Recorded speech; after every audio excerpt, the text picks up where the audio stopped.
Bonjour à tous. Il n'a pas survécu à ses blessures. L'homme âgé de 75 ans, gravement blessé dans un accident à chemin dans le Jura le 26 octobre dernier. Il est décédé mardi au CHU de Besançon. Le septuagénaire circulant à vélo avait été percuté par une voiture au moment de tourner. Une enquête a été ouverte pour déterminer les circonstances exactes de cette collision. Les analyses toxicologiques et l'alcoolémie de l'automobiliste sont négatives. Dans le Doubs, le maire de Vougeaucourt dépose plainte après l'agression d'un policier municipal. Les faits se sont déroulés vendredi près du cimetière de la commune. Deux individus ont frappé à plusieurs reprises en criant self-flic à l'agent qui effectuait sa ronde. La victime, qui a été légèrement blessée, reste choquée. Les agresseurs sont toujours en fuite.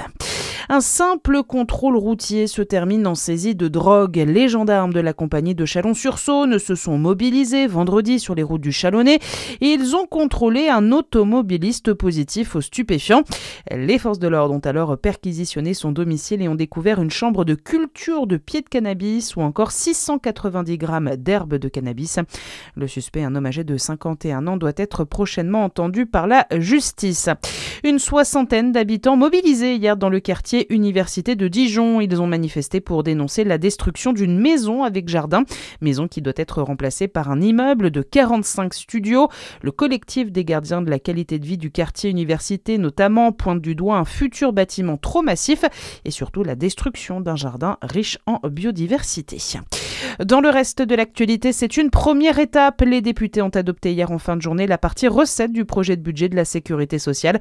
Notez notamment que le Rassemblement national a voté contre, comme la France insoumise. En revanche, le Parti socialiste s'est prononcé pour. Et puis en basket, le derby bourguignon se termine par une victoire de l'Élan Chalon. L'Élan Chalon qui a battu hier la JDA pour la 7e journée de Betclic Elite 90-74. Très bon début de journée à tous sur Fréquence Plus.